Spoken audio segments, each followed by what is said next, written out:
Avez-vous déjà pensé à ce que cela signifierait d'être invisible dans la photo d'une autre vie? D'être là, mais qu'on ne vous voit pas?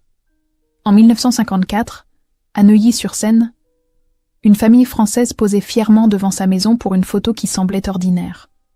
Mais à l'arrière-plan, presque flou, une jeune femme en tablier blanc regarde ailleurs. Elle s'appelait Aïcha Ben Ali. Elle avait 19 ans, et 6 mois plus tard, elle allait disparaître sans laisser de traces. Ce cliché, retrouvé 40 ans plus tard dans un vieil album, révéla bien plus qu'une histoire domestique. Il exposa une vérité sur des milliers de femmes venues d'Algérie, attirées par de fausses promesses, puis effacées du regard collectif. Et aujourd'hui, vous allez découvrir ce que cette photo cachait vraiment, et pourquoi cette jeune femme décida un jour de ne plus jamais baisser les yeux. Avant de commencer, abonnez-vous à la chaîne, laissez un like si vous aimez les récits humains qui révèlent les vérités oubliées, et dites-moi de quelle ville vous regardez cette vidéo. Car ce que vous allez entendre n'est pas un simple récit du passé, mais une histoire dramatisée, inspirée de faits historiques réels. Une histoire sur le courage, la dignité et la liberté. Cette photographie a été retrouvée dans un album familial en 1998, lors du déménagement d'une maison à Neuilly-sur-Seine. Sur l'image, une famille française sourit devant leur résidence bourgeoise. Mais regardez attentivement l'arrière-plan. Vous voyez cette jeune femme presque floue dans son tablier blanc? Elle s'appelle Aïcha Ben Ali. Elle avait 19 ans. Et dans moins de 6 mois après cette photo, elle disparaîtrait sans laisser de traces, emportant avec elle un secret que même la famille Duret ne connaîtrait jamais. Ce que vous allez découvrir dans cette histoire va bien au-delà d'une simple photographie de 1954. Car cette image cache une vérité que la France de l'époque préférait ignorer. Une vérité sur des milliers de jeunes femmes algériennes qui traversaient la Méditerranée avec des promesses d'éducation et de salaire dignes, mais qui découvraient une réalité bien différente. Selon les registres du consulat algérien de 1953, plus de 12 000 jeunes femmes maghrébines travaillaient dans des maisons françaises. Aïcha était l'une d'elles. Mais l'histoire d'Aïcha commence bien avant cette photo. Elle commence dans une petite maison à Tlemcen, au nord-ouest de l'Algérie, où une jeune fille de 18 ans faisait ses adieux à sa mère en 1953. Son père, interprète militaire pour l'armée française, était mort 2 ans auparavant. Avec lui était morte aussi la protection que le statut militaire offrait à la famille. Les registres d'embarquement du port d'Alger confirment que le nom d'Aïcha Ben Ali apparaît sur une liste de travailleuses domestiques en partance pour la métropole le 15 avril 1953. La traversée durait 3 jours. Aïcha portait une seule valise contenant 2 robes, un foulard de sa grand-mère et une photo de sa mère avec ses 2 frères. Elle ne savait pas encore que ce serait la dernière fois qu'elle verrait l'Algérie pendant des années. Sur le bateau, elle rencontra d'autres jeunes femmes comme elle. Fatima, qui allait travailler à Lyon. Samira, destinée à Marseille. Elles partageaient le même rêve, les mêmes peurs, et surtout, la même ignorance de ce qui les attendait réellement. Quand Aïcha arriva à la gare Saint-Lazare un matin de printemps, elle fut accueillie par Madame Colette Duret, une femme élégante qui portait un chapeau fleuri et des gants blancs. Colette souriait, mais son sourire avait cette distance polie que les bourgeoises françaises maîtrisaient si bien. Elle examina Aïcha de haut en bas, hocha la tête avec satisfaction, et dit simplement « Tu es jeune et propre. C'est bien, suis-moi. » Le trajet en taxi jusqu'à Neuilly-sur-Seine dura une éternité. Aïcha regardait Paris défiler par la fenêtre. Les grands boulevards, les cafés bondés, les vitrines lumineuses. C'était si différent de Tlemcen. Si grand, si rapide, si intimidant. Elle serrait sa valise contre elle comme si c'était la seule chose qui la rattachait encore à son identité. Mais ce qu'elle ne savait pas encore, c'est que dans cette maison où elle allait vivre, son identité elle-même serait lentement effacée. La résidence des Duret était un immeuble haussmannien typique. Haut plafond, moulure dorée, parquet qui craquait sous les pas. Colette fit visiter rapidement le salon, la salle à manger, les chambres des enfants. Puis, elle s'arrêta devant une porte étroite près de la cuisine. « Voici ta chambre », dit-elle en ouvrant sur un espace minuscule au 6e étage, sans ascenseur. Un lit étroit, une petite fenêtre qui donnait sur une cour intérieure sombre et une armoire qui sentait le moisi. Aïcha déposa sa valise et s'assit sur le lit. Les ressorts grincèrent. Elle regarda par la fenêtre et vit d'autres fenêtres identiques, d'autres chambres de bonne, d'autres vies invisibles. À ce moment précis, elle comprit. La promesse d'éducation, de salaire digne, de vie meilleure, n'était qu'un mensonge bien emballé. Elle était là pour servir. Point final. Les premières semaines furent un brouillard d'épuisement et de confusion. Aïcha se levait à 5 heures du matin pour préparer le café, nettoyer, cuisiner, laver, repasser. Ses mains, autrefois douces, devinrent rapidement rugueuses et crevassées. Son dos la faisait souffrir constamment à cause des escaliers qu'elle montait et descendait des dizaines de fois par jour. Et la nuit, dans son lit étroit, elle avait du mal à dormir, terrifiée à l'idée de ne pas entendre le réveil et d'être renvoyée en Algérie comme une ratée. Mais ce qui la blessait le plus, c'était l'invisibilité. La famille Duret la regardait sans vraiment la voir. Monsieur Jacques, propriétaire d'un commerce de tissus, lui parlait comme on parle à un meuble. « Aïcha, du café. Aïcha, mon costume. » Jamais un bonjour, jamais un merci. Colette était plus douce en apparence, mais sa gentillesse avait quelque chose de condescendant qui faisait plus mal qu'une insulte directe. Elle appelait Aïcha « ma petite », avec un ton qui disait clairement « tu n'es pas des nôtres ». Il y avait aussi les enfants. Mireille, la cadette de 8 ans, adorait Aïcha. Elle la suivait partout, lui posait 1000 questions sur l'Algérie, voulait qu'elle lui raconte des histoires. Aïcha aimait ces moments, car avec Mireille, elle pouvait presque oublier qu'elle était une domestique. Presque. Jusqu'au jour où Mireille demanda innocemment « Pourquoi tu ne manges pas avec nous à table, Aïcha ?» Le silence gêné qui suivit dit tout. Et puis il y avait Bernard, le fils aîné, 17 ans, étudiant en préparation pour des études de droit que son père lui imposait. Bernard était différent. Quand il croisait Aïcha dans le couloir, il disait bonjour. Quand elle servait le dîner, il la regardait dans les yeux et disait merci. Ces petits gestes, qui auraient dû être normaux, devenaient extraordinaires dans cette maison où elle était traitée comme une ombre. Les mois passèrent.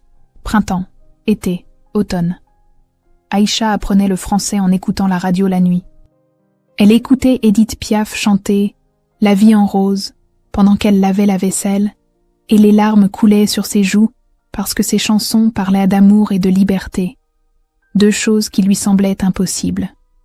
Elle économisait chaque franc qu'elle pouvait dans une vieille boîte à biscuits cachée sous son matelas.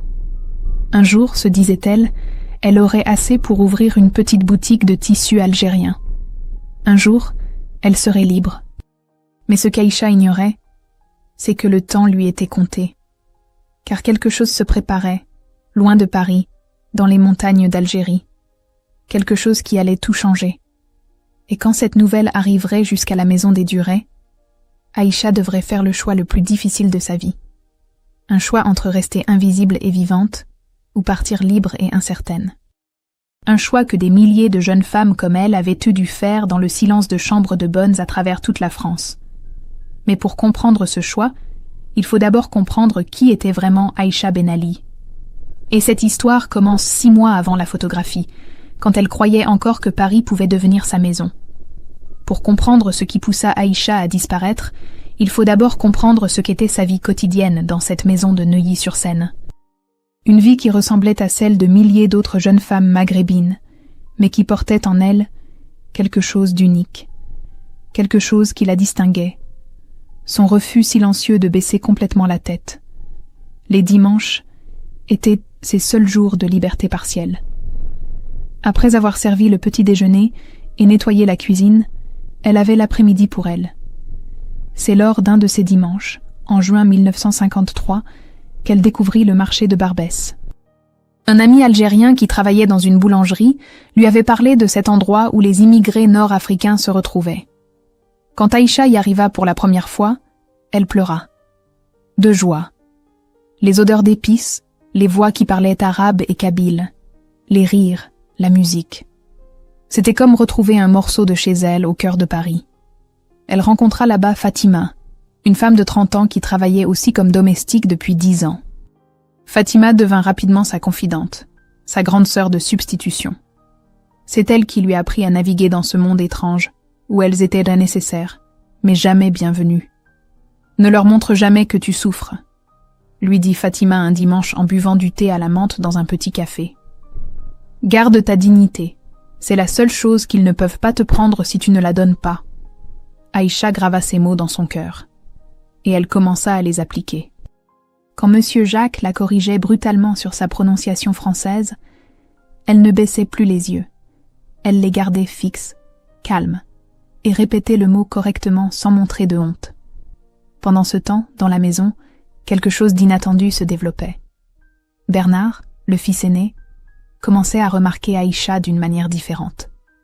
Ce n'était pas seulement sa beauté discrète, ses yeux noirs profonds ou ses gestes gracieux. C'était quelque chose de plus troublant. Son intelligence silencieuse, sa manière de comprendre les choses sans qu'on les lui explique, sa dignité malgré l'humiliation quotidienne. Un soir d'août, Bernard la trouva dans la cuisine en train de lire un journal abandonné. Elle lisait lentement, suivant les mots avec son doigt. Quand elle leva les yeux et le vit, elle eut un mouvement de recul, comme si elle avait été prise en faute. « Je suis désolée, monsieur Bernard. Je ne voulais pas... » commença-t-elle. Mais il l'interrompit. « Tu apprends à lire le français ?» Elle hocha timidement la tête. Il sourit. « C'est bien. Continue. » À partir de ce moment, une étrange complicité se forma entre eux. Bernard laissait discrètement des livres sur la table de la cuisine. Des romans simples d'abord, puis des textes plus complexes. Aïcha les dévorait la nuit, à la lumière de sa petite lampe, même quand ses yeux brûlèrent de fatigue. Et parfois, très tard, Bernard descendait chercher un verre d'eau et ils se croisaient. Ils échangeaient quelques mots sur ce qu'elle lisait. Ces conversations de quelques minutes devinrent le moment le plus précieux de leurs journées respectives. Mais cette proximité était dangereuse, et tous les deux le savaient. Un jour de septembre, Colette remarqua Bernard qui riait avec Aïcha dans le jardin. Elle ne dit rien sur le moment, mais le soir même, elle convoqua Aïcha dans le salon. « Tu es ici pour travailler, pas pour te faire des amis parmi les membres de la famille, c'est clair ?» Le ton était doux, mais la menace était réelle. Aïcha comprit. Elle devait rester à sa place. Pourtant, il y eut un moment de vraie beauté dans cette période sombre. Un dimanche d'octobre, Bernard proposa à Mireille d'apprendre à faire du vélo dans le parc. Aïcha les accompagnait pour surveiller la petite. Quand Mireille réussit enfin à pédaler seule, elle cria de joie et demanda « Aïcha, tu sais faire du vélo ?» Aïcha secoua la tête. On ne faisait pas ça à Tlemcen. Et avant que quiconque puisse protester, Bernard dit « Alors je vais t'apprendre. » Ce fut un moment de liberté pure. Aïcha qui riait en perdant l'équilibre, Bernard qui courait à côté d'elle en tenant la selle, Mireille qui applaudissait. Pendant ces 20 minutes, ils n'étaient pas domestiques et patrons, arabes et français, pauvres et riches. Ils étaient juste 3 jeunes gens qui profitèrent d'un bel après-midi d'automne. Mais ce moment ne pouvait pas durer. Il ne devait pas durer. La vraie rupture arriva avec l'automne. Les tensions politiques en Algérie grandissaient. Les journaux parlaient de plus en plus de troubles dans les colonies. À la table des Durée, les conversations devenaient plus dures, plus méprisantes envers les Algériens. Jacques, qui employait plusieurs ouvriers maghrébins dans son entreprise de tissus, se plaignait constamment. Ils deviennent insolents. Ils oublient qui leur donne du travail. Aïcha entendait tout cela en servant les plats. Elle gardait le visage neutre, les mains stables. Mais à l'intérieur, quelque chose se brisait un peu plus chaque jour. Et Bernard voyait cette douleur. Il voyait, mais il ne disait rien. Il ne défendait pas Aïcha face aux commentaires de son père. Et ce silence était peut-être pire que les insultes directes. Il y avait cependant une personne qui traitait Aïcha avec un respect authentique. Madame Rousseau, la voisine veuve qui vivait au premier étage. Elle avait perdu son mari à la guerre et vivait seule avec ses livres et ses souvenirs. Un jour, elle croisa Aïcha dans l'escalier, portant un lourd panier de linge. « Laisse-moi t'aider, ma petite. dit-elle. Aïcha refusa poliment, mais Madame Rousseau insista. « Je ne suis pas ta patronne, je suis ta voisine. Accepte l'aide quand elle est offerte avec gentillesse. » Cette rencontre marqua le début d'une amitié improbable. Madame Rousseau invitait parfois Aïcha à prendre le thé chez elle les dimanches. Elle lui donnait des livres, lui enseignait le français avec patience, sans condescendance. Et surtout, elle l'écoutait. Les diaires de Madame Rousseau, donnés plus tard au musée de l'histoire de l'immigration, mentionnent la jeune Aïcha, si discrète mais si forte. Elle me rappelle ces femmes qui ont survécu à la guerre. Elle porte la dignité comme une armure. En octobre 1954, quelque chose d'important arriva. Une lettre de la mère d'Aïcha, la première depuis 6 mois. Les correspondances entre l'Algérie et la France étaient irrégulières et souvent surveillées par la police française, selon les archives de la préfecture de police de Paris. Aïcha ouvrit la lettre avec des mains tremblantes. Sa mère écrivait en arabe, et les mots lui semblèrent presque étrangers après tant de temps à ne parler que français. « Ma fille chérie, nous pensons à toi chaque jour. Tes frères te disent bonjour. La maison est vide sans toi, mais je suis fière de ton courage. Tu es partie pour nous donner un avenir meilleur. Ne l'oublie jamais. Tu es une fille de Tlemcen, et nous portons la dignité même dans l'exil. » Aïcha plia soigneusement la lettre et la cacha sous son matelas, avec les quelques francs qu'elle économisait. Ces mots de sa mère devinrent sa prière quotidienne. Mais ce qu'aucun d'eux ne savait, ni Aïcha, ni Bernard, ni la famille Duré, c'est que dans moins d'1 mois, le monde allait basculer. Les montagnes d'Algérie préparaient quelque chose. Et quand cette nouvelle arriverait à Paris, elle forcerait Aïcha à faire un choix qu'elle repoussait depuis des mois. Le choix entre la sécurité et la liberté, entre rester et partir, entre être invisible ou être elle-même. Le 1er novembre 1954 commença comme n'importe quel autre jour. Aïcha se réveilla à 5 heures du matin dans sa chambre du 6e étage. Elle descendit préparer le café, mit la table pour le petit déjeuner de la famille, sortit acheter le pain frais à la boulangerie du coin. Le ciel était gris, typique de l'automne parisien. Rien ne laissait présager que ce jour allait tout changer. À 7 heures, Monsieur Jacques alluma la radio pour écouter les actualités pendant le petit déjeuner. Aïcha versait le café quand elle entendit les mots qui glacèrent dans son sang. Dans la nuit du 31 octobre au 1er novembre, une série d'attaques coordonnées a frappé plusieurs points stratégiques en Algérie. Les autorités françaises parlent d'une insurrection armée organisée par des groupes nationalistes algériens. La main d'Aïcha trembla. Elle faillit renverser le café. Bernard, qui était assis à table, le remarqua immédiatement. Leurs regards se croisèrent pendant une fraction de seconde. Mais ce qui suivit fut pire que n'importe quelle violence physique. Ce fut le moment où les masques tombèrent. Jacques éteignit la radio avec violence. « C'est sauvage !» cracha-t-il. « On leur donne tout, le travail, l'éducation, la civilisation. Et voilà comment ils nous remercient, par la violence. » Colette hocha la tête, les lèvres pincées. « C'est effrayant. Et dire qu'on en a partout en France maintenant. Dans nos maisons, dans nos rues. » Il y eut un silence lourd. Personne ne regardait Aïcha, mais tout le monde savait qu'elle était là, debout près de la table, la cafetière encore à la main. Mireille, dans son innocence d'enfant de 8 ans, demanda « Papa, Aïcha vient d'Algérie, non? Est-ce que sa famille va bien ?» Le silence qui suivit fut assourdissant. Jacques regarda finalement Aïcha comme s'il la voyait vraiment pour la première fois. Son regard était dur, méfiant. « Va dans la cuisine », dit-il sèchement. Aïcha obéit, les jambes tremblantes. Dans la cuisine, elle s'appuya contre le mur, le cœur battant si fort qu'elle pensait qu'il allait exploser. Elle pensait à sa mère, à ses frères, à Tlemcen. Étaient-ils en sécurité? Les attaques avaient-elles touché leur région? Et surtout, comment allait-elle survivre dans cette maison maintenant que la guerre avait commencé? Les jours suivants furent un cauchemar silencieux. L'atmosphère dans la maison Duré changea radicalement. Jacques regardait Aïcha avec suspicion constante. Colette vérifiait maintenant son travail de manière obsessive, comme si elle cherchait une raison de la renvoyer. Même Mireille, qui l'adorait tant, semblait confuse, tiraillée entre son affection pour Aïcha et les nouvelles attitudes de ses parents. Seul Bernard restait le même. Mais son silence était devenu une forme de lâcheté qui blessait Aïcha plus profondément que l'hostilité ouverte de son père. Plusieurs fois, elle le surprit sur le point de dire quelque chose, de défendre les Algériens, de rappeler à son père qu'Aïcha était aussi une personne. Mais chaque fois, il se taisait. Il rentrait dans sa chambre, fermait la porte, et Aïcha entendait parfois le son d'un crayon qui grattait le papier. Il dessinait. C'était sa seule forme de rébellion, pathétique et invisible.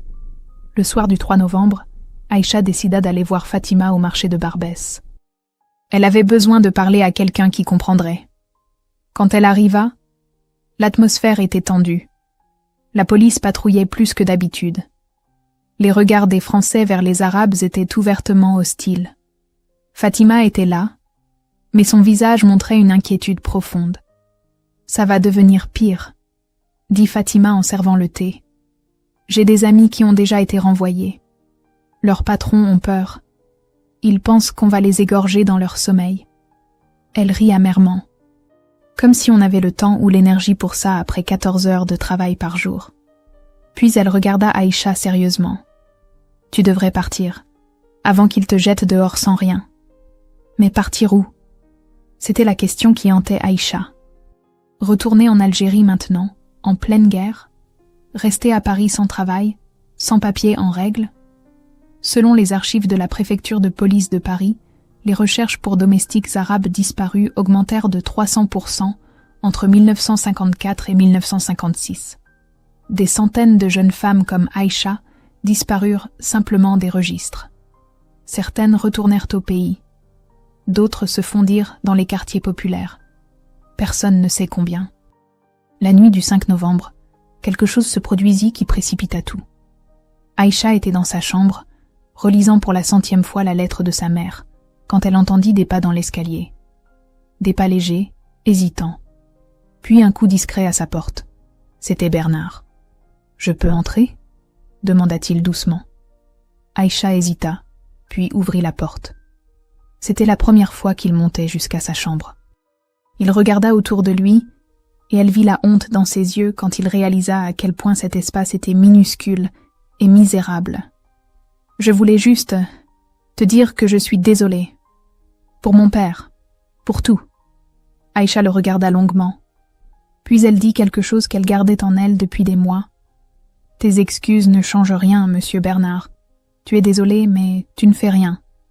Tu me regardes avec gentillesse, tu me donnes des livres, mais quand ton père dit que les Algériens sont des sauvages, tu te tais. Ta gentillesse est une lâcheté déguisée. » Les mots étaient durs, mais vrais. Bernard les encaissa comme des gifles. Il voulut répondre, se défendre, mais aucun mot ne vint. Parce qu'elle avait raison. Il était un lâche. Il admirait Aïcha. Il se sentait même attiré par elle. Mais pas assez pour risquer le confort de sa vie bourgeoise. Pas assez pour affronter son père. Pas assez pour être vraiment courageux. « Tu as raison, » dit-il finalement, la voix brisée. « Je suis un lâche, mais laisse-moi au moins t'aider maintenant. Si tu veux partir, si tu as besoin d'argent... » Aïcha l'interrompit. « Je ne veux pas ton argent. Je ne veux pas ta pitié. Je veux juste... » Elle s'arrêta. Que voulait-elle vraiment? La liberté? La dignité? Rentrer chez elle? Être vue comme une personne et non comme une domestique? Tout cela à la fois? Le lendemain soir, le 6 novembre, tout explosa. Jacques rentra du travail dans une rage noire. Il avait viré 2 de ses ouvriers algériens ce jour-là, prétextant des problèmes de discipline. Au dîner, il ne cessait de parler de ces gens-là avec un mépris de plus en plus ouvert. Bernard mangeait en silence, les yeux baissés sur son assiette. Colette acquiesçait nerveusement, et Aïcha servait les plats, invisible comme toujours. Puis Jacques dit la phrase qui brisa définitivement quelque chose en Aïcha. Ces gens-là ne sont bons qu'à servir, et encore. On devrait tous les renvoyer d'où ils viennent. La France serait plus propre. Il ne regardait même pas Aïcha en disant cela. Pour lui, elle n'était même pas là. Elle n'était rien. Cette nuit-là, Aïcha ne dormit pas. Elle resta assise sur son lit étroit, regardant par la petite fenêtre les lumières de Paris. Cette ville qui lui avait promis tellement et qui ne lui avait donné que douleur et humiliation. Elle pensa à sa mère, à la lettre qui disait « Tu portes la dignité même dans l'exil ». Mais quelle dignité pouvait-elle garder en restant dans cette maison? Elle regarda la petite boîte à biscuits sous son matelas. Elle avait économisé 347 francs en 1 an et demi. Ce n'était pas grand-chose, mais c'était le fruit de chaque sou qu'elle avait pu mettre de côté. C'était sa liberté, enfermée dans une boîte en métal. Et pour la première fois depuis son arrivée en France, Aïcha prit une décision. Elle allait partir. Mais elle ne savait pas encore comment ni quand. Tout ce qu'elle savait, c'est qu'elle ne pouvait plus rester dans cette maison où elle était traitée comme moins qu'humaine. Elle ne pouvait plus porter ce tablier blanc qui était devenu son uniforme d'invisibilité. Elle devait partir.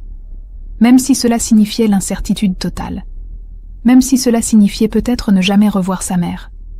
Parce que certaines libertés valent tous les risques. Et le lendemain matin, quand elle descendit préparer le café, elle savait que ce serait bientôt la dernière fois. Le 7 novembre 1954 était un dimanche. Un de ces dimanches d'automne où le ciel de Paris hésite entre la pluie et le soleil. Jacques Duret avait décidé que c'était le jour parfait pour prendre une photographie de famille devant leur belle résidence de Neuilly-sur-Seine. Pour immortaliser notre réussite, dit-il fièrement. Colette portait son nouveau chapeau, acheté chez une modiste réputée du 16e arrondissement. Les enfants avaient revêtu leurs plus beaux habits. Tout devait être parfait. Un photographe professionnel fut engagé pour l'occasion. Monsieur Mercier, un homme d'une 50aine d'années avec une grande moustache grise, installa son matériel dans le jardin. Il ajusta son trépied, vérifia la lumière, donna des instructions sur comment se positionner. La famille Duret se plaça devant la maison. Jacques au centre, fier dans son costume de lin clair. Colette à ses côtés, élégante et souriante. Bernard et Mireille devant eux, les sourires un peu forcés des enfants qui préféreraient être ailleurs. Et puis, Monsieur Mercier dit quelque chose qui changea tout. Madame devrait appeler sa domestique. Pour la composition, ce serait bien d'avoir quelqu'un en arrière-plan. Ça montrera la prospérité de la maison. Colette hésita un instant, puis appela « Aïcha, viens ici s'il te plaît ». Aïcha sortit de la cuisine où elle préparait le déjeuner. Elle portait son tablier blanc. Ses cheveux étaient attachés en un chignon simple. Quand elle comprit ce qu'on attendait d'elle, quelque chose se serra dans sa poitrine. Elle devait poser pour la photographie. Pas comme un membre de la famille, bien sûr, mais comme un accessoire, une preuve vivante de leur statut social. « Mets-toi là, un peu en retrait », dit Mercier en lui indiquant une position derrière la famille. Aïcha obéit. Elle se plaça où on lui disait, les mains croisées devant elle, le regard baissé. Mais à l'intérieur, quelque chose hurlait. Ce n'était pas de la colère, c'était pire. C'était une tristesse si profonde qu'elle menaçait de la submerger complètement. Dans cette photographie, elle serait pour toujours l'arrière-plan, la silhouette floue, l'invisible. Et cette image serait conservée, montrée, peut-être même encadrée. La preuve parfaite de sa propre insignifiance. « Tout le monde sourit !» commanda Mercier. La famille Duret sourit avec aisance. Ces sourires de gens qui ont toujours eu des raisons de sourire. Bernard essaya, mais son sourire était crispé. Il pensait à Aïcha derrière lui, à leur conversation de la veille, à sa propre lâcheté. Mireille souriait vraiment, elle, innocente et heureuse. Et Aïcha? Si vous regardez attentivement la photographie, vous verrez que son visage est presque flou. Mais on distingue quelque chose dans ses yeux. Ce n'est pas de la résignation. C'est une décision en train de se former. À ce moment précis, pendant que le flash se préparait à immortaliser cette scène, Aïcha Ben Ali prit la décision qui changerait le reste de sa vie. Elle allait partir. Aujourd'hui même. Le flash éclata. L'image fut capturée. Quelques secondes qui allaient durer pour toujours. Mercier hocha la tête avec satisfaction. Parfait, une belle famille française. Personne ne corrigea. Personne ne dit « Et Aïcha, elle aussi est sur la photo ». parce qu'elle n'en faisait pas vraiment partie. Elle était juste le décor. « Tu peux retourner à tes occupations ?» dit Colette à Aïcha avec un petit sourire qui se voulait gentil, mais qui ne l'était pas vraiment. Aïcha hocha la tête et rentra dans la maison. Elle monta directement à sa chambre du 6e étage. Son cœur battait si fort qu'elle avait du mal à respirer. Elle s'assit sur son lit et regarda autour d'elle. Cette chambre minuscule avait été sa prison pendant presque 18 mois. Elle sortit la boîte à biscuits de sous son matelas. 347 francs. Elle compta les billets avec des mains tremblantes. Puis elle regarda sa petite valise, celle qu'elle avait apportée d'Algérie. Elle commença à y placer ses affaires. Les 2 robes, le foulard de sa grand-mère, la photo de sa mère et de ses frères, la lettre reçue en octobre, et un petit carnet qu'elle avait acheté au marché de Barbès, où elle avait commencé à écrire en arabe et en français mélangés, des recettes, des prières, des pensées qu'elle ne pouvait partager avec personne. En bas, la famille déjeunait. Aïcha devait normalement servir le repas, mais personne ne monta la chercher. Ils étaient trop occupés à célébrer leur belle photographie. À un moment, elle entendit Bernard dire « Je vais voir si Aïcha a besoin d'aide en cuisine. » Mais Jacques répondit « Laisse-la tranquille, elle sait faire son travail. » Bernard monta quand même. Quand il arriva au 6e étage et vit la porte de la chambre d'Aïcha entr'ouverte, il entra doucement. Elle était en train de plier soigneusement son tablier blanc. Ce tablier qu'elle avait porté chaque jour pendant 18 mois. Elle le plia avec un soin presque religieux, comme on plie un drapeau. Puis elle le posa sur le lit. « Tu pars ?» dit Bernard. Ce n'était pas une question. Aïcha hocha la tête. « Je ne peux pas rester ici, monsieur Bernard. Après cette photo, après ce que votre père a dit hier soir, je ne peux plus. » Sa voix était calme, mais ferme. Ce n'était pas la voix d'une victime. C'était la voix d'une femme qui reprenait le contrôle de sa vie. Bernard resta silencieux un moment. Puis il fit quelque chose qu'il aurait dû faire depuis longtemps. Il sortit son portefeuille et en retira tous les billets qu'il contenait. « Prends ça, s'il te plaît. » C'était environ 200 francs. « Je sais que tu as dit que tu ne voulais pas mon argent. Mais prends-le quand même. Pas comme de la charité, comme une dette. La dette d'un lâche qui n'a pas eu le courage de te défendre. » Aïcha le regarda longuement. Elle vit les larmes dans ses yeux. Elle vit la honte. Et elle vit aussi quelque chose qu'elle n'avait jamais vu avant. Du respect. Il la voyait enfin vraiment. Pas comme une domestique. Pas comme une pauvre Algérienne. Mais comme une personne courageuse qui faisait un choix difficile. Elle prit l'argent. « Merci », dit-elle simplement. « Où vas-tu aller ?» demanda Bernard. Aïcha sourit faiblement. « Je ne sais pas encore. Peut-être chez Fatima, une amie à Barbès. Peut-être ailleurs. Mais je ne peux pas rester invisible plus longtemps. Je préfère l'incertitude à cette vie où je n'existe pas vraiment. » Elle finit de fermer sa valise. « Je partirai ce soir quand tout le monde dormira. » Mais Bernard secoua la tête. « Non. Pars maintenant, pendant qu'ils déjeunent. Tu as servi cette famille pendant 18 mois. Tu ne leur dois pas d'adieu. » Il avait raison. Aïcha prit sa valise. Elle jeta un dernier regard à cette chambre qui avait été sa cage dorée. Puis, elle écrivit quelque chose sur un bout de papier. En français imparfait, mais puissant. « Merci pour le toit. Mais je pars chercher mon propre ciel. » Elle laissa la note sur le tablier blanc soigneusement plié. C'était son dernier acte dans cette maison. Pas une fuite honteuse, mais une déclaration de dignité. Bernard l'accompagna jusqu'à la porte de service, celle que les domestiques utilisaient. Ils se regardèrent une dernière fois. « Je ne t'oublierai jamais, Aïcha Ben Ali, » dit-il. Elle hocha la tête. « Sois courageux, Bernard Duret, pas seulement dans tes rêves d'artiste, dans la vraie vie aussi. » Puis elle sortit. Le soleil d'automne éclairait les rues de Neuilly-sur-Seine. Aïcha marcha sans se retourner. Sa valise n'était pas lourde. Elle contenait si peu de choses matérielles, mais elle portait quelque chose d'infiniment plus précieux, sa liberté reconquise. Elle ne savait pas où elle dormirait ce soir. Elle ne savait pas comment elle survivrait les jours suivants. Mais elle savait une chose avec certitude. Elle ne serait plus jamais invisible. Elle marcha jusqu'à la station de métro. Dans sa poche, elle sentait le poids des 547 francs. Une petite fortune pour une nouvelle vie. Ou peut-être juste assez pour quelques semaines. Peu importait. Elle avait fait le plus difficile. Elle avait choisi elle-même. Et pour la première fois depuis qu'elle avait quitté Tlemcen 18 mois auparavant, Aïcha Ben Ali sourit. Un vrai sourire. Celui d'une femme libre. Dans la maison des Duret, il fallut 1 heure avant que quelqu'un remarque son absence. Colette monta finalement au 6e étage et trouva le tablier blanc plié sur le lit avec la note. Elle appela Jacques. Ils lurent ensemble les quelques mots.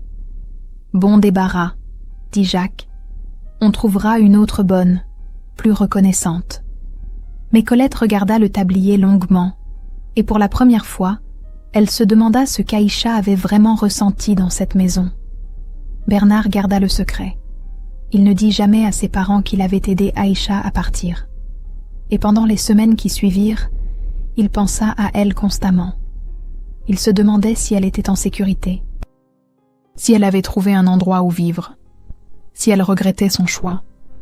Mais au fond de lui, il savait qu'elle ne regrettait rien. Aïcha était plus courageuse que lui ne le serait jamais.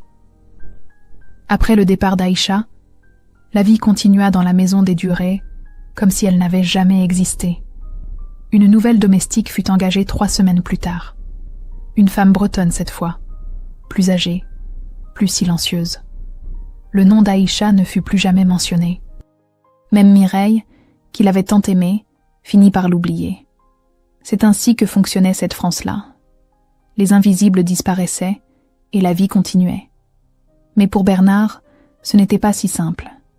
Chaque fois qu'il montait au 6e étage, il pensait à cette chambre minuscule. Il pensait au courage qu'il avait fallu à Aïcha pour tout quitter, et il pensait à sa propre lâcheté.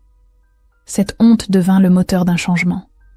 Il commença à s'opposer ouvertement à son père. Il abandonna les études de droit pour s'inscrire aux Beaux-Arts, contre la volonté paternelle. Ce n'était pas grand-chose, mais c'était un début. Quant à Aïcha, son histoire après son départ reste en grande partie un mystère. Les archives de la préfecture de police mentionnent qu'entre 1954 et 1956, des centaines de jeunes femmes maghrébines employées comme domestiques disparurent à des registres officiels. Certaines retournèrent en Algérie. D'autres se réfugièrent dans les quartiers populaires de Paris où elles pouvaient vivre sans être constamment surveillées. Selon un témoignage de Fatima Zahra, ancienne domestique interviewée en 2019 alors qu'elle avait 87 ans, beaucoup d'entre nous ont simplement disparu. Nous sommes devenus des fantômes, mais nous avons survécu. Ce que l'on sait avec certitude, c'est qu'Aïcha ne retourna jamais travailler comme domestique. Elle disparut dans Paris. Peut-être trouva-t-elle refuge chez Fatima à Barbès. Peut-être travailla-t-elle dans une usine textile, utilisant les compétences héritées de sa famille. Peut-être même ouvrit-elle cette petite boutique de tissus algériens dont elle rêvait. Personne ne le sait avec certitude. Et c'est peut-être mieux ainsi. Certaines libertés se vivent dans l'anonymat. Les années passèrent. La guerre d'Algérie s'intensifia. Paris devint une ville de tension, de manifestations, de peur. Les Algériens étaient surveillés, harcelés, parfois arrêtés sans raison. En 1961, une manifestation pacifique d'Algériens fut réprimée avec une violence inouïe. Des dizaines de corps furent jetés dans la Seine. Le Monde et d'autres journaux de l'époque documentèrent ces événements que la France mettrait des décennies à reconnaître officiellement. Et puis vint 1962. L'Algérie conquit son indépendance en juillet. À Paris, les rues se remplirent de manifestations. D'un côté, les partisans de l'Algérie française, amers et furieux. De l'autre, les Algériens et leurs soutiens qui célébrèrent la fin de 132 ans de colonisation. Bernard, maintenant âgé de 25 ans et étudiant en dernière année aux Beaux-Arts, se joignit à une manifestation pour la paix. Il marchait dans les rues du 10e arrondissement quand il la vit. Ou du moins, il crut la voir. Une femme portant un voile bleu clair, entourée d'autres Algériens qui chantaient. Elle avait le même profil qu'Aïcha, les mêmes yeux noirs profonds, le même port de tête digne. Elle devait avoir environ 27 ans maintenant. L'âge correspondait. Bernard se figea. Son cœur battait la chamade. Il voulut crier son nom, se frayer un chemin dans la foule. Mais à ce moment, elle tourna la tête dans sa direction. Leurs regards se croisèrent. Pendant une seconde qui sembla durer une éternité, il y eut un échange silencieux. Était-ce vraiment elle? Le reconnaissait-elle? Son visage ne montrait aucune surprise, aucun choc, juste un calme serein. Puis elle fit quelque chose d'étrange et de beau. Elle sourit légèrement. Ce n'était pas un sourire de retrouvailles. C'était un sourire de reconnaissance mutuelle. Un sourire qui disait « Je vais bien, j'ai survécu. Et toi ?» Bernard, les larmes aux yeux, sourit en retour. Il voulut lever la main, faire un geste, mais la foule les sépara. Quand il réussit enfin à arriver à l'endroit où elle se tenait, elle avait disparu, avalée par la marée humaine qui célébrait la liberté. Bernard chercha pendant 1 heure. Il demanda à plusieurs personnes si elles connaissaient une femme nommée Aïcha Ben Ali de Tlemcen. Certains haussèrent les épaules. D'autres dirent qu'il y avait des centaines d'Aïcha à Paris. Personne ne put l'aider. Il rentra chez lui ce soir-là avec plus de questions que de réponses. Était-ce vraiment elle? Ou son esprit avait-il créé cette apparition parce qu'il voulait tellement savoir qu'elle allait bien? Bernard passa le reste de sa vie sans jamais obtenir de réponse définitive. Il devint un artiste respecté, spécialisé dans les portraits. Étrangement, beaucoup de ses œuvres représentaient des femmes en arrière-plan, des domestiques, des ouvrières, des invisibles. Comme s'il essayait de donner à travers son art ce qu'il n'avait pas pu donner dans la vie, de la visibilité. Il ne se maria jamais. Quand on lui demandait pourquoi, il répondait évasivement « J'ai connu quelqu'un autrefois qui m'a appris ce qu'était vraiment le courage. Personne d'autre ne pouvait être à la hauteur. » La photographie de 1954 resta dans l'album familial pendant des décennies. Colette décéda en 1979. Jacques en 1983. Mireille hérita de la maison et des albums. Ce n'est qu'en 1998, lors d'un déménagement, qu'elle retrouva cette photo. Elle regarda longuement la silhouette floue d'Aïcha en arrière-plan.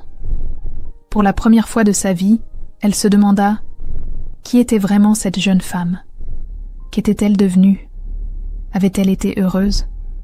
Elle montra la photo à Bernard, qui avait maintenant 61 ans. En voyant le visage d'Aïcha, même flou, Bernard sentit les larmes monter. « Elle méritait tellement mieux que nous », dit-il simplement. Mireille hocha la tête. « Je sais, même enfant, je le savais. Mais je ne comprenais pas pourquoi. » Bernard prit la photo et demanda s'il pouvait la garder. Mireille accepta.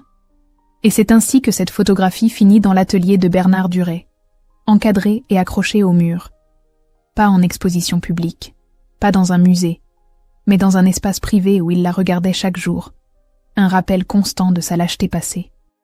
Mais aussi un hommage à la femme la plus courageuse qu'il ait jamais connue. L'histoire aurait pu se terminer là. Mais en 2019, quelque chose d'extraordinaire se produisit.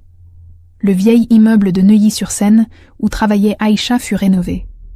Les ouvriers qui refaisaient les chambres de bonne du 6e étage découvrirent, sous une lame de plancher descellée, dans ce qui avait été la chambre d'Aïcha, un petit carnet usé. Le carnet contenait des pages en arabe et en français mélangées. Des recettes de cuisine algérienne, des prières, des notes sur l'apprentissage du français. Et sur la dernière page, écrit en français imparfait mais magnifique, un seul vers. Le ciel appartient à ceux qui osent lever les yeux. Le ciel appartient à ceux qui osent lever les yeux. Ce carnet fut donné à la fille de Mireille, qui le transmit à Bernard. Il avait maintenant 82 ans. En lisant ces mots, Bernard pleura pour la première fois depuis des décennies. Ces mots résumaient toute la philosophie d'Aïcha. Ne jamais baisser les yeux. Ne jamais accepter l'invisibilité. Oser réclamer sa part de ciel. Bernard Duret décéda en 2021, à l'âge de 84 ans. Dans son testament, il demanda que la photographie de 1954 et le carnet d'Aïcha soient conservés ensemble, transmis de génération en génération dans sa famille. Pour que personne n'oublie, écrivit-il, qu'il y avait une jeune femme nommée Aïcha Ben Ali qui a choisi la liberté plutôt que la sécurité, et qui nous a appris que la dignité n'est jamais négociable. Aujourd'hui, cette photographie est conservée précieusement par la petite nièce de Bernard. Elle ne l'a jamais mise en ligne. Elle ne l'a jamais montrée publiquement. Mais elle raconte l'histoire d'Aïcha à ses propres enfants. Elle leur montre la silhouette floue en arrière-plan et dit « Vous voyez cette femme ? Elle était plus courageuse que tous les autres réunis sur cette photo. N'oubliez jamais que les vrais héros sont souvent ceux qu'on ne regarde pas. Quant à Aïcha elle-même, son destin exact reste un mystère. A-t-elle vécu longtemps?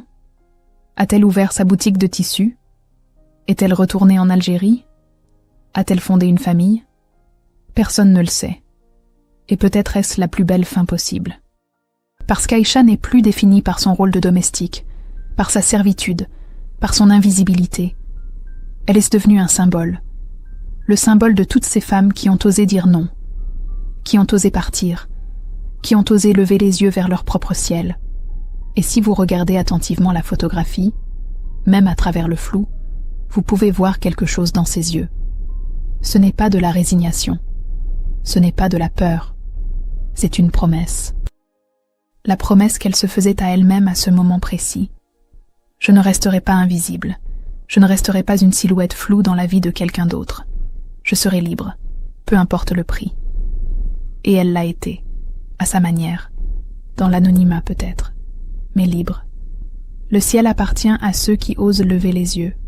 Aïcha Ben Ali a levé les siens, et dans ce geste simple mais révolutionnaire, elle a conquis son propre ciel, un ciel que personne ne pouvait lui enlever. Un ciel qui était entièrement à elle. Cette histoire fictionnelle, inspirée de faits historiques réels, nous rappelle que le courage ne réside pas toujours dans les grands gestes, mais souvent dans le silence de ceux qui osent dire non à l'injustice. Aïcha Ben Ali n'a peut-être jamais eu de statue ni de livre à son nom, mais son choix de liberté, dans un monde qui voulait la rendre invisible, reste une leçon universelle. Parce qu'au fond, ce n'est pas le regard des autres qui nous définit, mais la façon dont nous choisissons de nous regarder nous-mêmes. Et vous, qu'auriez-vous fait à la place d'Aïcha? Avez-vous déjà connu quelqu'un qui a tout quitté pour préserver sa dignité? Pensez-vous qu'il faut parfois tout perdre pour se retrouver soi-même? Si cette histoire vous a touché, écrivez le mot « dignité » dans les commentaires pour me montrer que vous êtes resté jusqu'à la fin. Dites-moi aussi de quelle ville vous regardez cette vidéo. Et, si vous le souhaitez, partagez une histoire de vos ancêtres ou d'un souvenir de famille que vous aimeriez voir raconté ici. Merci d'avoir regardé avec respect et émotion. N'oubliez pas de vous abonner, d'aimer la vidéo, d'activer la cloche et de partager cette histoire pour que d'autres découvrent le destin d'Aïcha Ben Ali et à travers elle, celui de tant de femmes oubliées. Cliquez sur la carte à l'écran pour continuer à découvrir d'autres récits qui nous rappellent que la mémoire n'est jamais silencieuse.